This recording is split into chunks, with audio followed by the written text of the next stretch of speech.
Jamal Carter, a 38-year-old long-haul truck driver, returned to his suburban home at 4726 Foster Drive in Baton Rouge, Louisiana. The two-story brick house, which he and his wife Tasha had purchased in 2002, stood quiet in the sweltering July heat. The neighborhood, known for its well-maintained lawns and middle-class stability, had recently experienced a series of break-ins that had put residents on edge. Tasha Carter, his wife of 12 years, greeted him with an unusually brief hug. At 35, Tasha had recently transformed herself from a stay-at-home mother to an aspiring beauty entrepreneur, selling cosmetics through social media and local networks. Their daughter, Sarah, was staying at her grandmother's house for the summer break. Over the past few months, Jamal had noticed subtle changes in Tasha's behavior. She became more protective of her phone, spent more time on her appearance, and seemed distant during their conversations. After a simple dinner of takeout Chinese food, during which Tasha maintained minimal conversation about neighborhood gossip and her recent beauty product sales, Jamal retreated to his home office. The room, converted from a spare bedroom, contained his laptop and monitoring equipment. 3 months earlier, following the break-ins on Foster Drive, Jamal had installed the Lorix HD security camera in the hallway near the front door. The camera's red LED indicator caught his attention, blinking steadily in the dimming evening light. Connecting his Dell laptop to the security system, Jamal began reviewing the footage from his 2-week absence. The initial recording showed routine activities: Tasha leaving for her beauty product demonstrations, returning with groceries from Walmart, and collecting mail. She maintained regular hours, typically leaving in the morning and returning in the early afternoon. However, as he continued watching, the footage revealed something disturbing. The video showed Tasha opening the front door to a well-dressed man in his late 20s, wearing a navy blue suit and carrying what appeared to be a leather briefcase. They embraced briefly, not a formal greeting, but an intimate gesture between familiar parties. The man's face was partially visible. Devin D. Hines, a local real estate agent whom Jamal recognized from the neighborhood's 4th of July barbecue last year. The camera captured them walking toward the living room, their body language suggesting comfortable familiarity. Devin's hand rested casually on the small of Tasha's back as they moved out of the camera's view. Jamal's hands trembled as he reviewed the footage multiple times. Further review revealed multiple visits during the 2-week period, with Devin staying for several hours each time. The pattern was clear. Visits occurred during weekday afternoons when the neighborhood was quiet and most residents were at work. Each time, Devin arrived in his black BMW 3 Series, parking it discreetly on the street rather than in the driveway. The 29-year-old Devin had recently reconnected with Tasha under the pretense of helping her expand her beauty business into property showing events. As a successful agent at Red Stick Realty, Devin had built a reputation for his persuasive sales techniques and networking abilities. According to his company profile, he had closed $2.8 million in residential sales during the first half of 2008. His social media presence showed him as a rising star in the Baton Rouge real estate market, often featuring him at high-end property showings and networking events. Jamal saved video files to an external hard drive, cataloging them methodically. His trucking log showed he had been in Memphis during these visits, delivering agricultural equipment to distribution centers. The realization that his wife had been entertaining another man in their home while he worked 400 miles away sent waves of nausea through his body. The security footage painted a clear picture of betrayal, one that explained the growing emotional distance between him and Tasha over the past months. In the adjacent room, Jamal could hear Tasha on the phone, speaking in hushed tones. The walls of their home, once a symbol of their shared dreams and achievements, now seemed to mock him with their secrets. The sound of her quiet laughter drifted through the walls, a sound that used to bring him joy but now filled him with bitter suspicion. Tasha knocked on the office door, announcing she was going to bed. Jamal acknowledged with a grunt, his eyes fixed on the screen where he continued to analyze the footage frame by frame, looking for additional clues about the extent of his wife's betrayal. The security camera continued its vigilant watch, its red LED blinking steadily in the dark hallway, recording new secrets in the Carter household. Unable to share a bed with Tasha after discovering the security footage, Jamal retreated to his Peterbilt 379 Semi, parked in the driveway of their Foster Drive home. The familiar cabin, where he had spent countless nights during his long-haul routes, now served as a refuge from his disintegrating marriage. The truck's sleeper compartment, equipped with a small bed and basic amenities, became his temporary sanctuary. Throughout the night, Jamal repeatedly accessed the security footage on his laptop, scrutinizing every detail of Devin's visits. The Dell laptop screen illuminated the truck's cabin with a harsh blue glow as he obsessively reviewed each encounter. His trucking logbook lay open beside him, its pages documenting his absences during Devin's visits to Memphis, Nashville, Atlanta, each entry now a bitter reminder of his wife's betrayal. Over the next 3 days, Jamal observed Tasha's behavior with growing suspicion. She maintained her routine of leaving the house, claiming to attend beauty product demonstrations and business meetings. Her Toyota Camry would disappear from the driveway for hours at a time. When questioned about her whereabouts, Tasha offered vague explanations about networking events and client consultations. Her phone became an extension of her hand, constantly buzzing with messages she quickly deleted. During one of Tasha's absences, Jamal installed a second Lorix HD security camera in the living room. He positioned it carefully among the family photos and decorative items on the bookshelf, ensuring its lens had a clear view of the beige microfiber couch and the large bay window facing Foster Drive. The camera's placement required careful consideration to avoid detection. He concealed the power cable behind the bookshelf and adjusted the angle to maximize coverage while remaining hidden. Reviewing the older footage again, Jamal focused on Devin's appearances with renewed attention. The real estate agent's confident demeanor and expensive clothing, designer suits, Italian leather shoes, a Rolex watch glimpsed on his wrist, spoke of success and ambition. Jamal remembered the neighborhood barbecue where he first noticed Devin's interest in Tasha. At the time, he had dismissed the flirtatious behavior as harmless networking. Now, those memories took on a darker significance. The couch had been a wedding anniversary gift from Jamal to Tasha 3 years ago.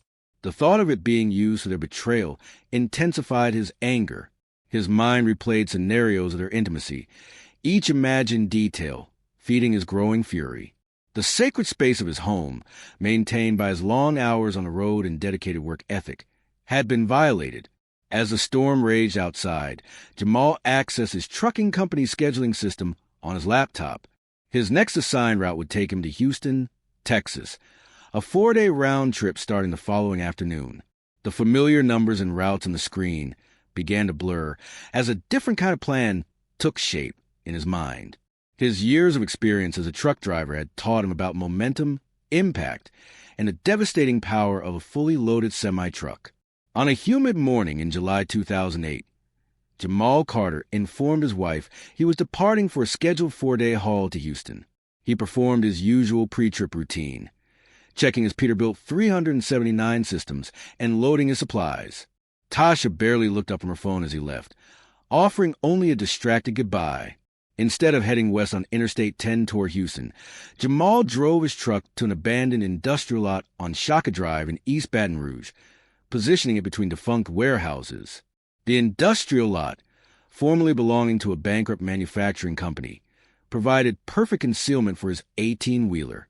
From this location, Jamal established a mobile surveillance station in his truck's cabin. He connected his laptop to both security cameras through a 4G mobile hotspot, allowing him to monitor his home in real time. The setup included the hallway camera and the recently installed living room camera, providing comprehensive coverage of the house's main areas. For 2 days, Jamal observed Tasha's routine through the feeds. She maintained her usual schedule of beauty product demonstrations and errands while frequently checking her phone and making calls from the privacy of their bedroom. His suspicions were confirmed when Devin's black BMW 3 Series appeared on Foster Drive. Jamal watched to the high-def feed as Tasha welcomed Devin into their home. She wore a black cocktail dress he had never seen before, while Devin arrived in his signature navy suit, carrying a bottle of wine and a leather briefcase. The living room camera captured their interaction in cruel detail, Tasha and Devin settling onto the anniversary couch, sharing wine in the crystal glasses reserved for special occasions. The surveillance footage showed their increasing intimacy as the evening progressed. They laughed at shared jokes, their bodies gradually moving closer together on the couch. When Devin leaned in to kiss Tasha, she responded eagerly, confirming Jamal's worst fears about their relationship. The betrayal played out in vivid detail on his laptop screen, the high-quality camera capturing every gesture and touch. Jamal's hands gripped the truck's steering wheel, his wedding ring glinting in the dim light of the cabin. The industrial lot's isolation matched his emotional state as he watched his marriage crumble through the digital feed. His truck's diesel engine rumbled to life, the familiar vibration now carrying a deadly purpose. Navigating through Baton Rouge's evening traffic, Jamal drove toward Foster Drive. His phone, mounted on the dashboard, continued streaming the security footage. The sight of Tasha and Devin sharing intimate moments in his home, the space he had worked so hard to provide, crystallized his resolve. The weight of his fully loaded trailer added momentum to his purpose. As he turned onto Foster Drive, Jamal positioned his Peterbilt for maximum impact. The truck's powerful engine roared in the residential silence, its headlights illuminating the familiar facade of 4726 Foster Drive. Through the bay window, he could see the actual scene matching the footage on his phone. Tasha and Devin, oblivious to the approaching danger, still enjoying their evening together on the couch. The security cameras continued their dutiful recording as Jamal revved the engine one final time.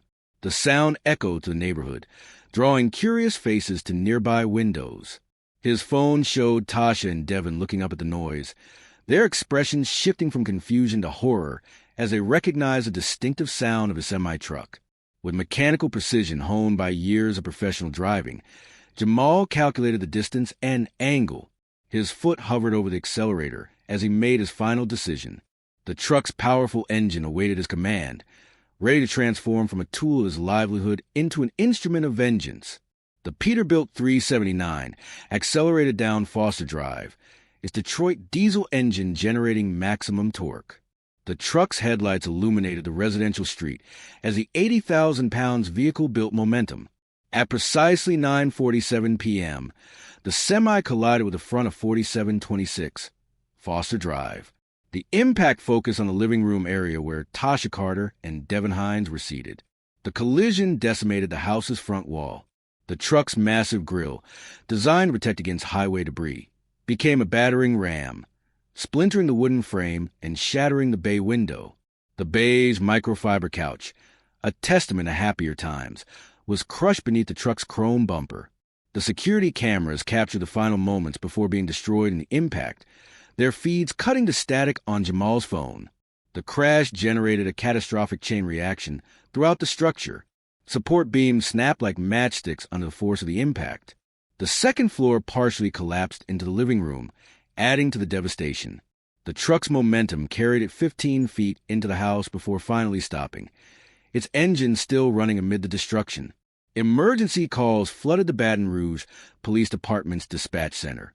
Neighbors reported the sound of the crash echoing through the previously quiet subdivision. The impact triggered several car alarms along Foster Drive, their sirens mixing with the screams of startled residents emerging from their homes. Jamal Carter emerged from the truck's cab with methodical calmness. His work boots crunched on broken glass and splintered drywall as he surveyed the destruction. The living room, once a symbol of domestic comfort, had become a tomb of twisted metal and broken furniture. Dust and smoke from ruptured electrical wiring filled the air, creating a haze illuminated by the truck's still burning headlights. The bodies of Tasha Carter and Devin Hines lay motionless beneath the debris. Tasha's black cocktail dress and Devin's navy suit were now covered in white dust from the collapsed ceiling. The wine bottle and crystal glasses lay shattered near their bodies, the red wine mixing with other fluids on the debris-strewn floor. Mark Davidson, the next-door neighbor at 4728 Foster Drive, was the first to reach the scene. As a retired paramedic, he immediately checked for vital signs but found none. Other neighbors gathered at a safe distance, their phones recording the aftermath while waiting for emergency services to arrive. Patricia Thompson, from across the street, was heard screaming into her phone, providing the dispatcher with details about the crash. Jamal walked calmly to the curb and sat down, placing his hands on his knees. His posture suggested neither panic nor remorse as he waited for law enforcement to arrive. His trucking company ID badge still hung from his shirt pocket, the plastic rectangle, reflecting the flashing lights of approaching emergency vehicles. The first responders arrived at 9:53 p.m. Officer James Martinez of the Baton Rouge Police Department found Jamal exactly where he had seated himself, still maintaining his eerie composure. When asked for identification, Jamal silently handed over his commercial driver's license. The officer noted in his report that Jamal's hands were steady as he surrendered the document. The Baton Rouge Fire Department arrived moments later, the truck's emergency lights casting alternating red and white patterns across the devastation.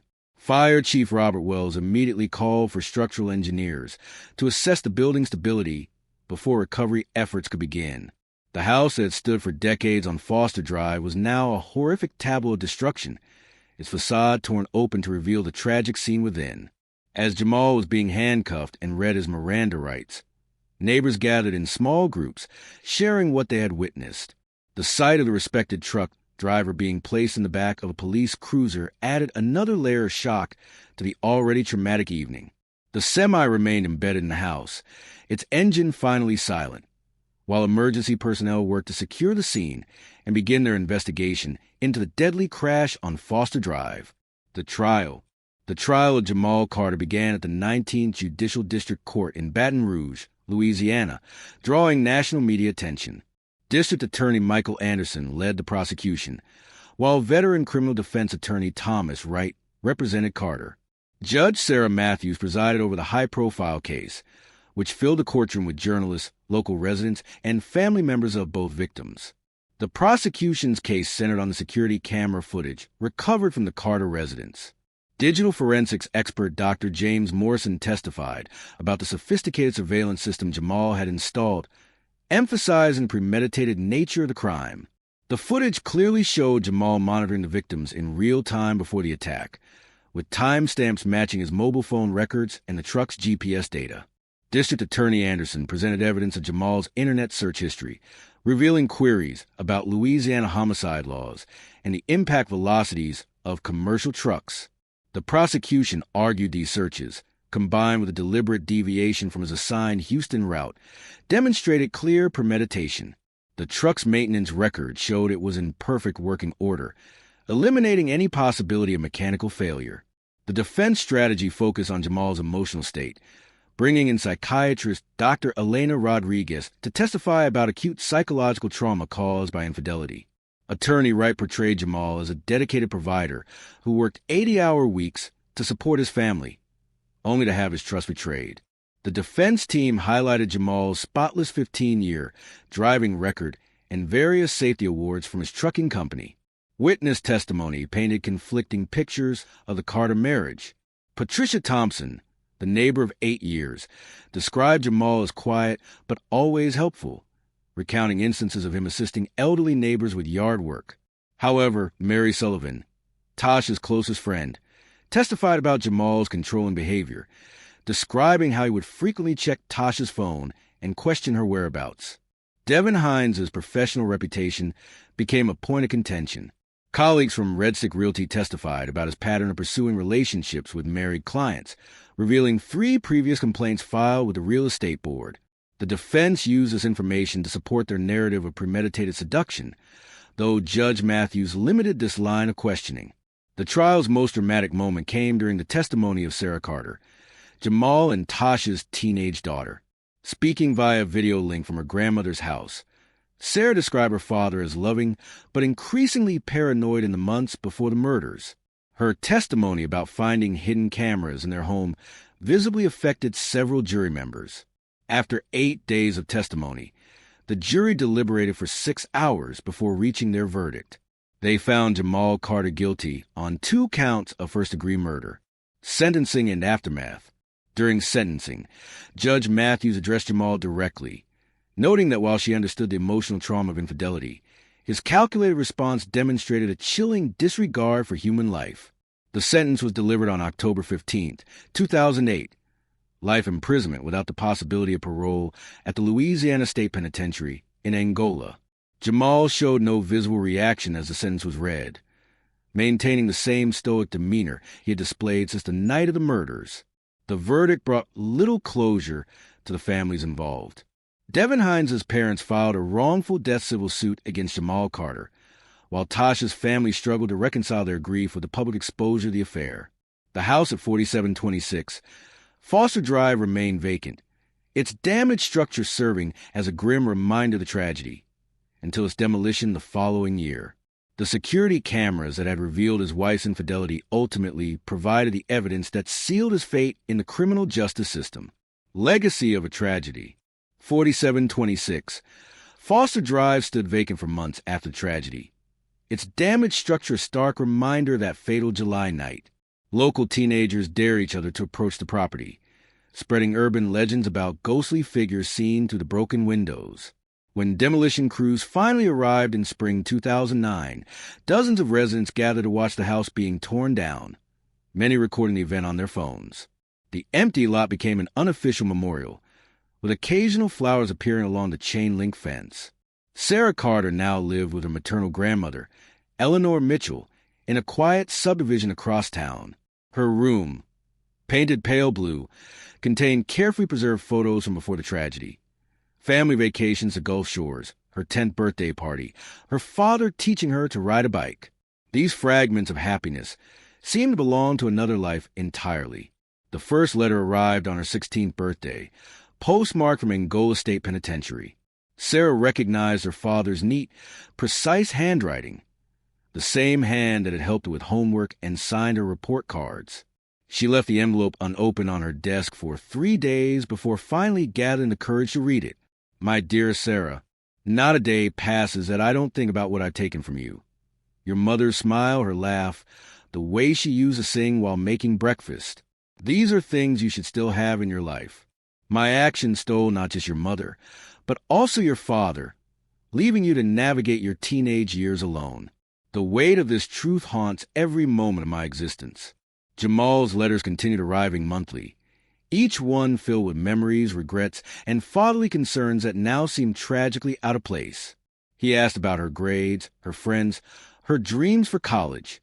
He shared stories from her childhood, as if trying to preserve some connection to the man he used to be. Each letter ended the same way, with endless love and bottomless regret. Dad. Sarah kept the letters in a shoebox under her bed, sometimes reading them late at night when the house was quiet. Her grandmother never mentioned the letters, but sometimes Sarah caught her looking at them with a mix of concern and sadness. The school counselor suggested that writing back might help with healing, but Sarah couldn't find the words. On a rainy evening in November 2012, Sarah sat cross-legged on her bed, reading his latest letter. Outside her window, thunder rolled across Baton Rouge. Much like it had on the night everything changed. The letter shook slightly in her trembling hands. I saw a family of cardinals outside my cell window yesterday. The father was teaching his young ones to fly. I remembered how you used to love watching birds in our backyard, how you'd name each one that visited our feeder. I wonder if you still notice the cardinals, or if that's another innocent joy I've tainted with my actions. The hardest part of my punishment isn't the concrete walls or the endless routine. It's knowing that I forever altered how you see the world, how you understand love and trust and family. Tears fell onto the paper, smudging the ink. Sarah touched the wet spots gently, her fingers tracing her father's words. On her wall hung a photo from her 14th birthday, the last one they celebrated together. In it, Jamal stood proud behind her as she blew out the candles, his hands resting protectively on her shoulders. The father in that photo seemed like a stranger now, and yet she could still feel the ghost of his hands on her shoulders. She could still remember the rumble of his laugh. Her reflection in the bedroom mirror caught her attention. People often told her she had her mother's eyes and her father's smile, a genetic legacy that felt like both a blessing and a curse. She was becoming a young woman in a world where both her parents existed only in memory and prison records. Their choices and fates were inextricably woven into her own story. The letter ended with a new detail. I've started teaching other inmates to read in the prison library. Sometimes I imagine it's you sitting across from me, like when we used to read together before bedtime. I know I have no right to hope for forgiveness, Sarah, but I hope that somehow, someday you'll find peace with who I was, who I became, and most importantly, who you choose to be, despite it all. Join us as we continue to bring you more stories of crime. Keep watching, and be sure to subscribe so you never miss a moment of the story. This is Ruthless Realities. Until next time.